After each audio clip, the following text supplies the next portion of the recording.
Chapter 5 Since the discovery of the 1844 manuscripts, the relation between the early Marx and the late Marx has been problematized on a global scale. To put it simply, the debate has been concentrated on one central point, whether to consider the late period as an extension of the early work, or to view the late Marx through the notion of a break with the earlier period. This is not just a problem of Marxology but has real political significance in the contemporary moment. First and foremost, the emphasis on the early Marx came from an opposition to a Marxism seemed to tend towards economic determinism and theories of the development of the productive forces, while emphasis on the late Marx came from a rejection of the theory of alienation, as something reducing Marxism to the level of bourgeois humanism. To restate it in another sense, the early Marx was upheld against Stalinism, while the late, anti-humanistic Marx was upheld against the former's humanism. As always, a strong and forceful Marxism intermingled with its negation, or the negation of its negation, to form a central, critical split in the reading of Marx's texts. However, this debate only existed within an enclosure of various meanings of Marx's texts. In this sense, the debate itself cast its participants back into the realm of historicism, much like the debates around the concepts of the medieval and modernity. For example, from a certain perspective, Europe in the 12th century was already modern, while from other perspectives, even the 18th century was still fundamentally medieval. So, the debate over pinpointing the advent of modernity remained unproductive, insofar as it did not place into question the era in which the concept of the medieval was created, nor the historicity of modern historiography itself. The debate over the continuity or rupture between the early and late Marx is much the same, caught in a trap. Once again, prior to reading the texts, Marx's thought is presupposed, and this is never questioned. However, as I have shown already, nothing in the text of Capital is transparent. On the contrary, what Marx problematized there was precisely opacity itself. Without reading Capital, how can one even presuppose a late or early Marx? The anatomy of man, writes Marx, is a key to the anatomy of the ape. Let us carefully consider this phrase. The anatomy of the text of Capital, into which Marx poured his blood and sweat, is the key to the other texts, and not the other way around. In fact, in Capital, Marx does not take up the historicist narrative by which ape evolves into man. The initial commodity that Marx discovers at the outset of the text is not something primordial, stemming from primitive society, but precisely the commodity within capitalist society. When we earlier took up Marx's doctoral dissertation, The Difference Between the Democritean and Epicurean Philosophy of Nature, I read it following a reading of Capital. What I refuse is the historicist fiction of Marx's conceptual development, from the dissertation to Capital. If Capital did not exist, who would even bother reading back to the dissertation? The early Marx is not the origin of Capital, but its result. The very originality of this dissertation first becomes clear, not in relation to its meaning within the contemporary context of its writing, but rather through an understanding and reading of Capital. What is absolutely crucial about the text known as Capital is precisely that it problematized the concept of the text itself. For Marx, the commodity form, means simply text. The beginning of Marx's work lies in his reading of the fragmentary texts of Epicurus and Democritus. This was more important than all the thought he acquired the knowledge of in youth, a point that he himself confirmed on more than one occasion in later life. In other words, it is precisely the problematique of the text as fragment, the conscious system and the internal system, that constitutes the novelty of Marx's thought. We do not need to, indeed cannot, put this into chronological terms. After all, such an attempt would amount to nothing but a regression from Marx. 2. The author expresses thought and sensation in the work, and these are received by the reader. Although this is how it appears and how it is typically conceived, it was Valéry who more than anyone disclosed for us the mystical character of this problem. For him, it is not just that the work is independent of the author, but more that the work itself creates this thing called the author. It is not just that the thought of the work is something different from the author's ideas, but that it continuously produces an author who possesses such thought. For example, Soseki is an author who has been interpreted and reinterpreted countless times. Whatever the author himself or his acquaintances might say, the fact is that an author exists who has been retrojected from the work, and in fact this author is all that exists. The objective figure of Soseki is simply the dominant image created by his readers. In the same sense, no true Marx exists. Reading is a metamorphosis of the author. A true understanding is impossible, but even if it were, it would bring an end to history, so to speak. In Hegel's aesthetics, as in his philosophy of history, history is brought to its conclusion through a true understanding. This is because his text failed to gain independence through an opacity that can neither be fully grasped nor be overcome by the consciousness of either author or reader. In his doctoral dissertation, Marx does not begin from the thought of Epicurus, or Epicureanism, but from the texts of natural philosophy seen as more or less similar to the texts of Democritus.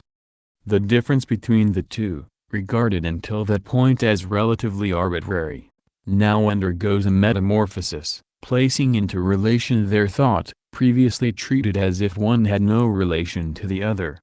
That is, by deconstructing a certain Epicureanism that had become independent of the text, Marx creates the author called Epicurus. In fact, there is no such thing as reading outside of this type of transformational reading, Merleau-Ponty. For example, in the doctoral dissertation, Marx does not approach the difference between the two from the infrastructure or base. The uniqueness of his method comes precisely from the fact that Marx himself does not utilize what is widely thought to be the Marxist method. In the dissertation, Marx problematizes the concept of infrastructure or base, yet he does not employ the term itself, and never treats it as something economic.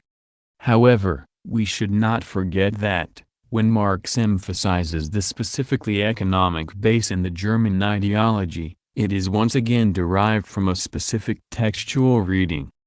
As pointed out previously, Marx attempts to deconstruct the space of identity, as old as the history of philosophy itself, that covered over or hid the difference between the Epicurean and Democritean philosophies of nature. In this sense, philosophy means ideology, and in the German ideology constitutes precisely a discovery of the difference that philosophy conceals.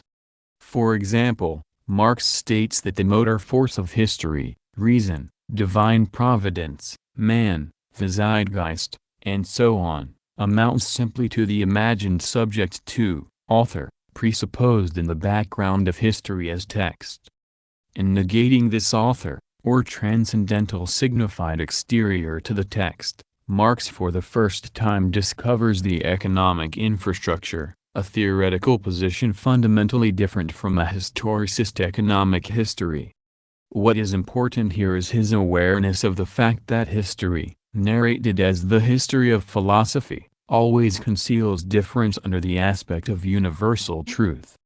The concept that leads Marx here is of course class, but his conception differs significantly from, or even opposes, the notion of class struggle dominant since the French Revolution, if now in considering the course of history we detach the ideas of the ruling class from the ruling class itself and attribute to them an independent existence, if we confine ourselves to saying that these or those ideas were dominant at a given time, without bothering ourselves about the conditions of production and the producers of these ideas, if we thus ignore the individuals and world conditions which are the source of the ideas, we can say, for instance, that during the time that the aristocracy was dominant, the concepts honor, loyalty, etc. were dominant. During the dominance of the bourgeoisie, the concepts freedom, equality, etc. the ruling class itself on the whole imagines this to be so.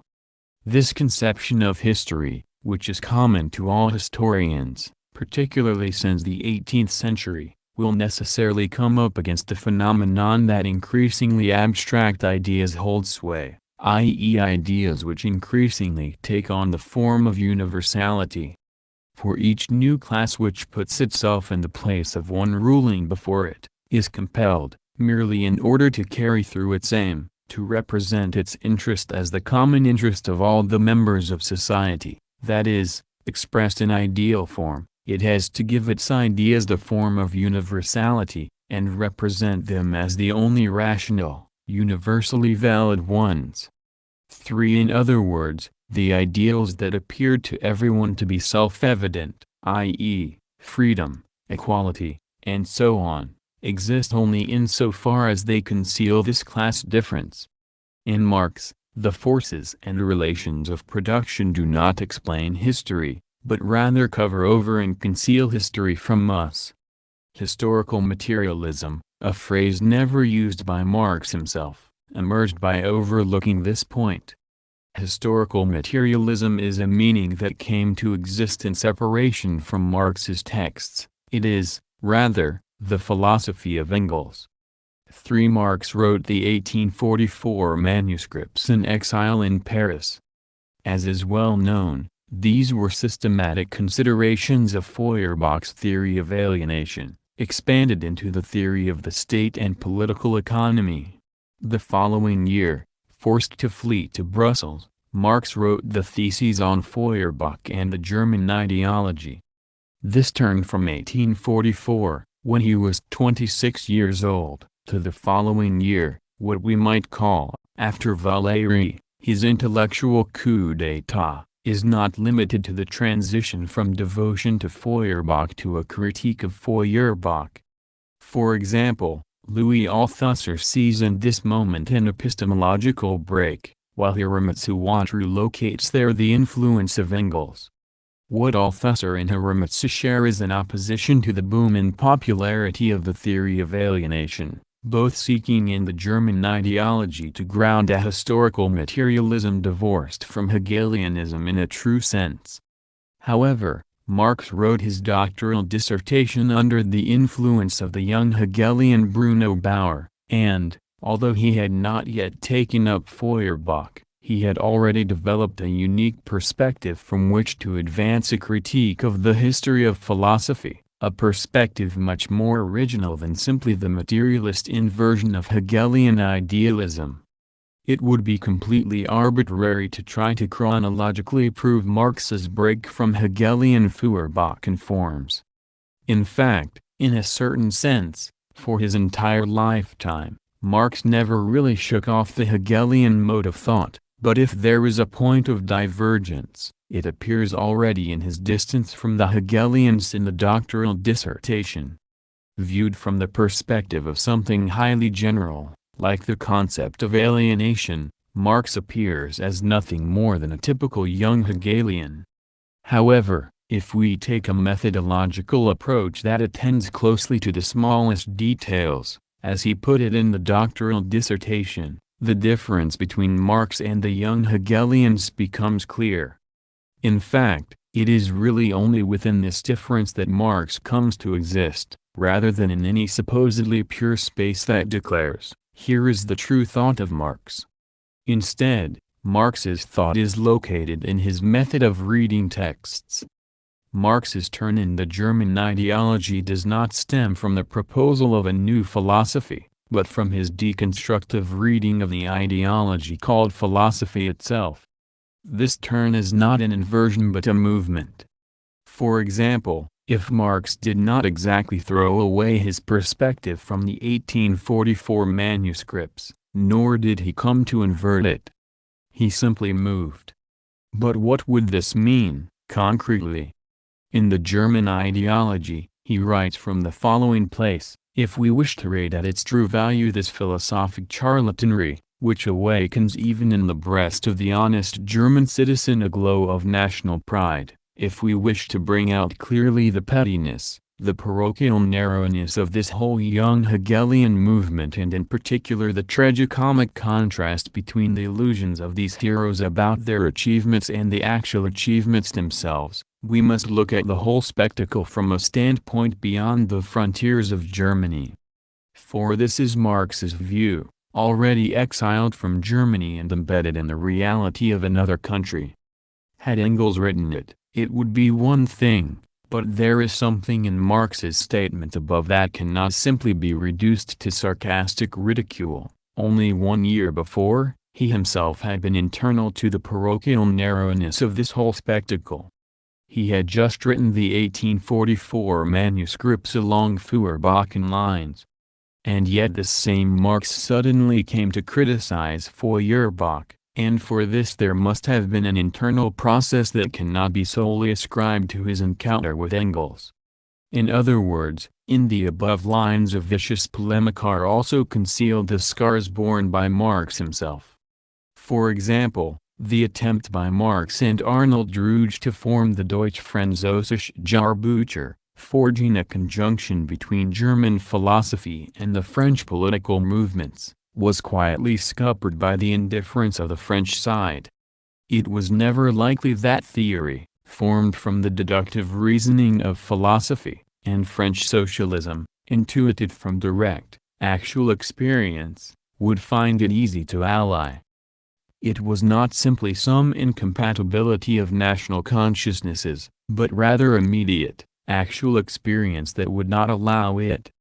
The 26-year-old Marx, young and full of confidence, was surely not only aware that German philosophy itself would not be easily comprehended, he also had to think of the fast-moving reality that seemingly had no link to such theoretical work. It has not occurred to any one of these philosophers to inquire into the connection of German philosophy with German reality, the relation of their criticism to their own material surroundings. 5. It had not fully occurred to Marx himself either. The point is not some kind of banal reasoning to the effect that German philosophy, the superstructure, is determined by its material base and environment. Were that the case, this statement would represent a sort of historical materialism in gestation, but, in Marx, it is something quite different. It is, rather, the self-awareness of a human being whose illusions have been destroyed, who has come to realize that he must ask, "What am I, in reality?" In today's perspectivalism, we are used to the idea of examining the world of a certain time, focused on a central figure, in this case Marx. But it is important to emphasize that, far from being central, even in his later years, Marx was known merely as the person who had happened to write Capital, Volume 1. In truth, we might say it was the stark sense that he was nobody in this world which gave Marx the piercing self-awareness to depart Germany. The social structure and the state are continually evolving out of the life process of definite individuals, but of individuals, not as they may appear in their own or other people's imagination, but as they really are, i.e. as they operate, produce materially, and hence as they work under definite material limits, presuppositions and conditions independent of their will. 6. The world is not something that can be fully encompassed by a conclusive ideal. No reality exists that can be made to conform to the self-development of an ideal. The theory of alienation, which imagines that human beings are alienated from the various forces of their species' essence and must restore this to themselves, will not hold here. What Marx discovered is the world as a multilayered structure, in which the human being both drives and is driven in ways that will not go the way we think. There is no such thing as species essence. But the human essence is no abstraction inherent in each single individual. In its reality it is only the ensemble of the social relations. 7. That is, the filter of idealism has been removed from Marx's vision, and in it is now reflected the reality, or social relations, in which he himself is caught, a reality that acts regardless of his will. What he discovered is not what we might call the objective world, but the world as an object that exists without regard to our expectations, the world that moves, that refuses to follow our interpretations. Already, Marx wrote the following in Paris: "The maître d'école describes correctly the condition to which isolation from the outer world reduces a man. For one to whom the sensuously perceptible world becomes a mere idea, for him mere ideas are transformed into sensuously perceptible beings. The figments of his brain assume corporeal form. A world of tangible, palpable ghosts is begotten within his mind. That is the secret of all pious visions, and at the same time it is the general form of insanity. 8. For consciousness, to think is to be. Thus, when a person cannot in fact see how they are, they fall into a kind of loss of the external world, wherein thinking is itself being, a state precisely of insanity. Minkowski argued that the chief characteristic of schizophrenia was the sensation of being far from the external world, a point that corresponds to Marx's words above. Of course, the young Hegelians Marx discusses were not insane as individuals. What caused this separation from the external world? It was not the national border, nor was it a lack of interest in the external world. In fact, these libertines were more progressive than Marx, and more destructive. If Marx could serve as the editor of the Neue Rheinische Zeitung, it was because its bourgeois sponsors recognized him as a relative moderate. In criticizing the libertines and French communists, he even appeared, at first glance, to be somewhat conservative. What Marx was saying was that, no matter how radical they might be, or how realistic and objective, they remained within the dream of self-interpretation. No matter how excessively interested in the external world, still they experienced a fatal loss of awareness of it. We should not forget that Marx was one of them. The crucial point is that, as we will discuss shortly, what separated them from the external world was neither a border nor a psychological disorder, but their linguistic system itself. For after he began to see German philosophy from the outside, Marx detected pathological symptoms in its philosophical discourse. What he brought up at this moment was not a philosophical inversion of the from idealism to materialism type. The discourse of philosophy itself was the symptom, whether idealist or materialist. But Marx did not simply view this from outside, from some objective sight. As Husserl argued, the concept of objectivity given to us by modern physics depends on the transcendental collective subjectivity that is mathematics. The outside is not some place from which things can be seen objectively, but a sight through which the fact that objectivity itself is never anything but a local collective subjectivity, becomes visible. Marx's standpoint is precisely that all standpoints are always uncertain, a place where they are suspended. What brings philosophy into jeopardy is neither negation nor inversion, but this type of movement. We must not forget that this is not the standpoint of Marxism as such. In contrast, when Marxism appears in this world as one possible standpoint, it is in fact a standpoint that decodes the actual meaning of its own discourse. The philosophers have only interpreted the world, in various ways. The point is to change it. 9. Marx argues here that the discourse of philosophy is nothing but interpretation. We should not mistake this for the movement from theory to practice, from the library to the streets. What Marx continually criticizes is the form of interpretation that dominates those who attempt to change the world.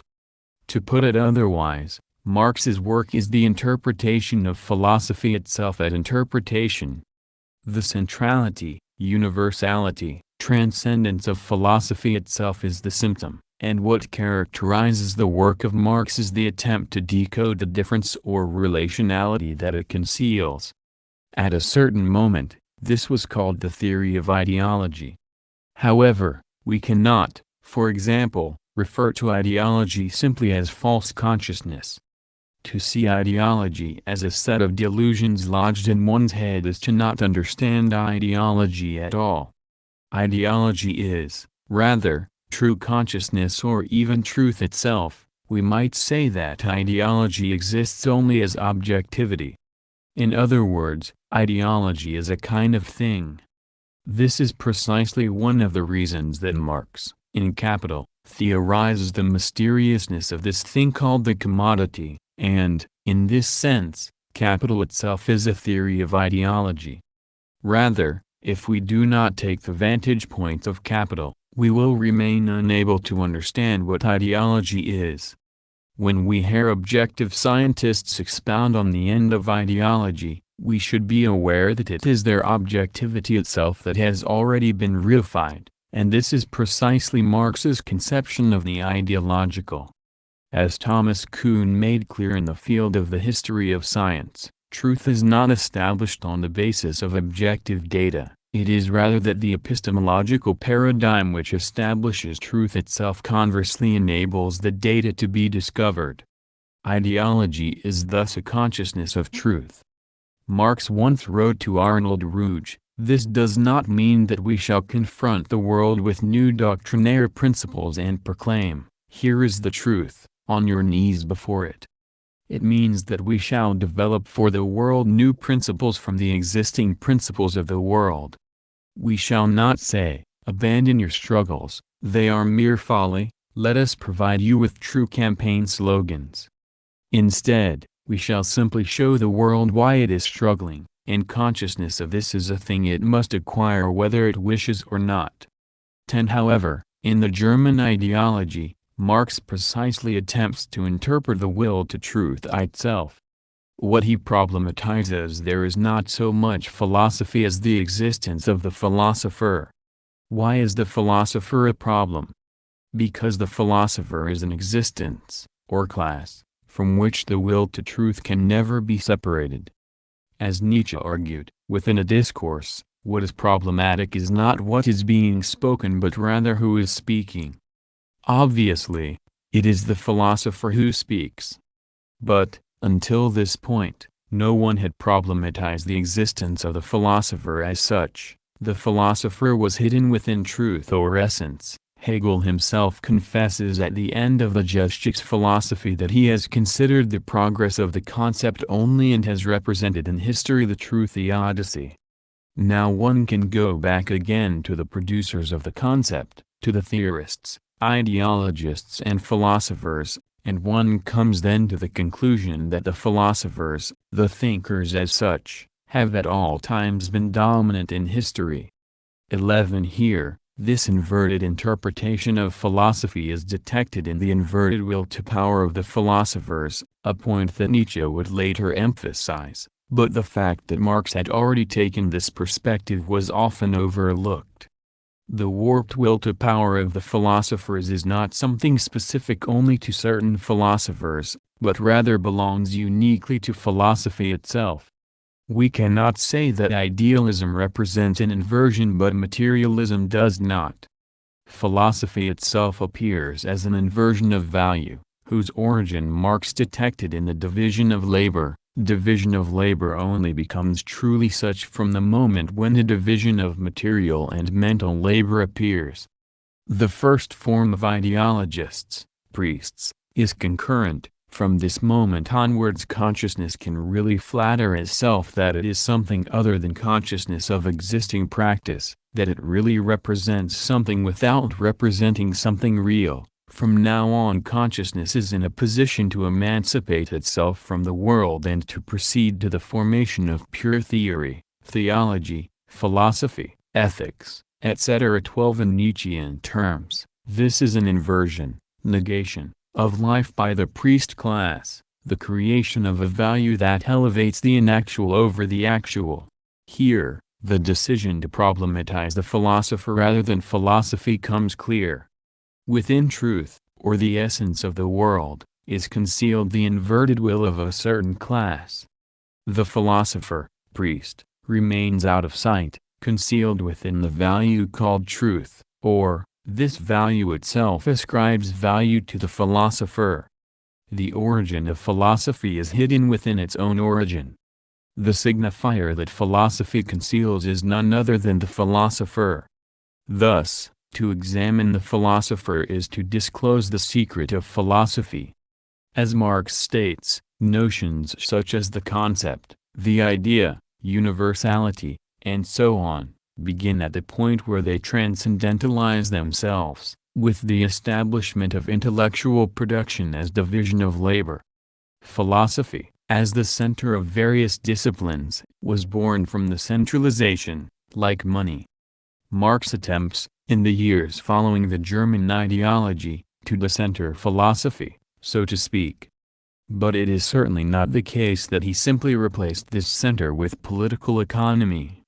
As we have argued earlier, what is crucial is that Marx read class struggle in midst of discourse, understood as a universal truth. This was qualitatively different from the class struggle view of history that had long pre-existed Marx's intervention. To say that classes exist, and to say that class struggle exists, are completely different statements. For example, in the German ideology, Marx discusses feudal or state property. However, in this context, class struggle is not something that takes place between aristocrat, or feudal lord, and serf, but between the aristocracy, church and the monarchy, bourgeoisie. Precisely because of this, the establishment of absolutist sovereign rule is the victory of the bourgeois class, and in this sense a thinker like Hobbes, for example, is a typical bourgeois ideologue. Of course, that is not to say that struggle did not take place between lord and peasant. In this context it is mediated by bourgeois ideology in the form of religious reformation. Class struggle must always and only be apprehended within discourse as universality, as generality. This is why Marx emphasizes that the ideas of the ruling class are in every epoch the ruling ideas. 13. The ruling ideas of our time, those ideas that we find so obvious and self-evident, freedom, equality, humanism, are the ideas of the bourgeois class. Consequently, class struggle itself should only be possible in our time insofar as the fundamental presuppositions of these ideas themselves are called into question. 5. When Marx takes the German ideologues as his interlocutors, philosophy becomes for him a problem. But when it is the French ideologues who are in question, the problem is different. The French ideologues with whom Marx engages appear as political factions, practical rather than speculative. For example, what made possible Marx's brilliant explanatory force in the 18th Brumaire of Louis Bonaparte was his introduction of an analysis based on the discursive register of the ideologues of this strange political process. The actual events, occurring from February 4, 1848 to December 2, 1851, appeared to both participants and observers as a mysterious, bizarre dream. But this enigmatic, weird quality stemmed not from any lack of meaning in the events, but from a sort of excessive meaning. What characterized the events is that the characters who appeared on its stage assumed the language and significations of the First French Revolution as their own. Not only that, the events themselves converged on the side of an already completed signified. It should be obvious that in order to decipher these events, which reached their final conclusion with the victory of Bonaparte, it was insufficient to simply point to the base or infrastructure as the motor force of history. We should rather see here the degree to which the political process itself is a site of discourse. Marx writes at the beginning of the text, and I quote at length, "Men make their own history, but they do not make it as they please, they do not make it under self-selected circumstances, but under circumstances existing already, given and transmitted from the past." The tradition of all dead generations weighs like a nightmare on the brains of the living. And just as they seem to be occupied with revolutionizing themselves and things, creating something that did not exist before, Precisely in such epochs of revolutionary crisis they anxiously conjure up the spirits of the past to their service, borrowing from them names, battle slogans, and costumes in order to present this new scene in world history in time-honored disguise and borrowed language. Thus Luther put on the mask of the Apostle Paul. The revolution of 1789 to 1814 draped itself alternately in the guise of the Roman Republic and the Roman Empire, and the revolution of 1848 knew nothing better to do than to parody, now 1789, now the revolutionary tradition of 1793–95. But unheroic though bourgeois society is, it nevertheless needed heroism, sacrifice, terror, civil war, and national wars to bring it into being. And in the austere classical traditions of the Roman Republic the bourgeois gladiators found the ideals and the art forms, the self-deceptions, that they needed to conceal from themselves the bourgeois' limited content of their struggles and to keep their passion on the high plane of great historic tragedy. Similarly, at another stage of development a century earlier, Cromwell and the English people had borrowed from the Old Testament the speech, emotions, and illusions for their bourgeois revolution. When the real goal had been achieved and the bourgeois transformation of English society had been accomplished, Locke supplanted Habakkuk. Thus the awakening of the dead in those revolutions served the purpose of glorifying the new struggles, not of parodying the old, of magnifying the given task in the imagination, not recoiling from its solution in reality, of finding once more the spirit of revolution, not making its ghost walk again. From 1848 to 1851, only the ghost of the old revolution circulated. 14 The ideals, indeed the ghosts, of the past dominated the political factions of the time. They understood their own actions in the present by means of the vocabulary of the past. In this sense, they were dominated by language. More or less the same can be said for the German philosophers.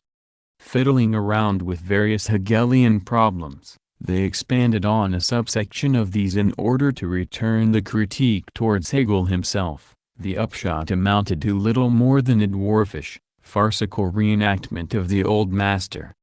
While the work of Hegel himself, of course, produced extraordinary results, their repetition in the efforts of the young Hegelians produced vacant, sterile debates with a facade of grandeur.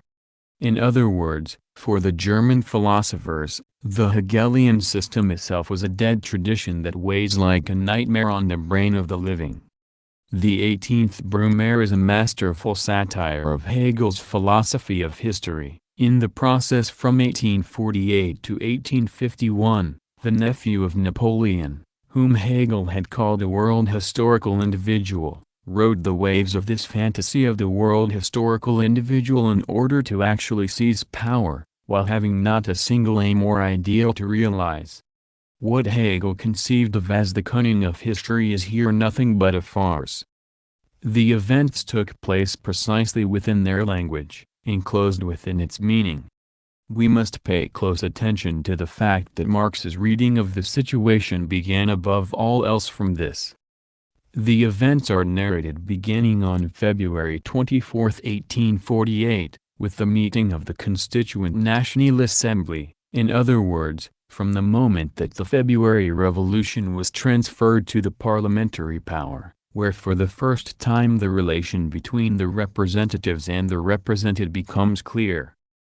The representatives, that is, the space of discourse, are divided into royalists, Orleanists, republicans, Montagnards, Bonapartists, and so on, while the represented are split into the various relations of production, financial bourgeoisie, industrial bourgeoisie, proletariat, urban petite bourgeoisie, smallholding peasantry, bureaucrats, lumpen proletariat, and so on.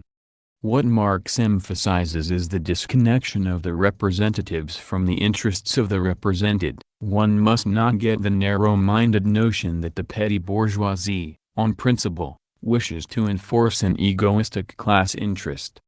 Rather, it believes that the special conditions of its emancipation are the general conditions within whose frame alone modern society can be saved and the class struggle avoided. Just as little must one imagine that the democratic representatives are indeed all shopkeepers or enthusiastic champions of shopkeepers. According to their education and their individual position, they may be as far apart as heaven and earth. What makes them representatives of the petty bourgeoisie is the fact that in their minds they do not get beyond the limits which the latter do not get beyond in life, that they are consequently driven, theoretically, to the same problems and solutions to which material interest and social position drive the latter practically. This is, in general, the relationship between the political and literary representatives of a class and the class they represent. 15. What is once again essential here is that the relationship of conjunction between the representatives and the represented is neither unique nor even necessary. The parliamentary party was not only dissolved into its two great factions, each of these factions was not only split up within itself, but the party of order in Parliament had fallen out with the party of order outside Parliament. The spokesmen and scribes of the bourgeoisie, its platform and its press, in short, the ideologists of the bourgeoisie and the bourgeoisie itself, the representatives and the represented, faced one another in estrangement and no longer understood one another. 16. Precisely because the relation between the representatives and the represented is originally ambiguous, the industrial bourgeoisie and other classes overlooked their original representatives and chose instead Bonaparte. On February 24, 1848, the various parties appeared as representatives, that is, as difference within the location of discourse. 3 years later, Bonaparte would seize power as the representative of everything. Marx rejects any sort of explanation that locates this seizure of power in the thought, tactics or personal characteristics of Bonaparte. Whatever perspective one takes is inadequate to explain the mystery of how Bonaparte, who was an utterly meaningless figure in February 1848, could seize power. At first glance, it looks as if Bonaparte, who appears as the representative of everything, has sublated the opposition between parties and between classes. But this dialectic is negated by Marx. In fact, no opposition existed from the outset. What existed was simple difference. In the first place, an opposition exists between the Republicans, Royalists, and Orleanists on one side, and the proletariat on the other, but this opposition emerges by means of a transformation of difference into identity. Next, we have the opposition between the Republican Party and the Party of Order, the Royalists and Orleanists, and after that the opposition between the Party of Order and the Bonapartists. This frenzy of oppositions continued to proliferate, leading to the final victory of Bonaparte. This process shows us the secret of the dialectic itself, initiated by Plato, systematized by Hegel. Bonaparte's power was realized through an erasure of difference. At the outset, he was a mere representative of one party faction. At the end, he was king. Marx states in Capital that it is easy to see money in the form of a single commodity, but difficult to see why and how a single commodity should become money. Marx writes as follows on the relation of money and commodity: such expressions of relations in general, called by Hegel reflex categories, form a very curious class. For instance, one man is king only because other men stand in the relation of subjects to him. They, on the contrary, imagine that they are subjects because he is king. 17. The king, money, appears as the king, money, precisely because he is transcendental, but his transcendental nature is made possible only through the erasure of difference, relation, between parties, commodities. The most difficult theoretical points concerning the theory of the value form are already expressed in the mysterious passage of Bonaparte from one party faction to the position of king. But this inversion has already been theorized by Marx.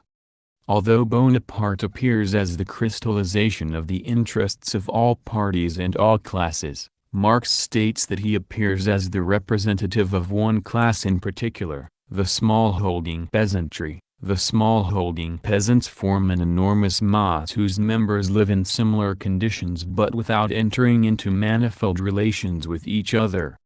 Their mode of production isolates them from one another instead of bringing them into mutual intercourse.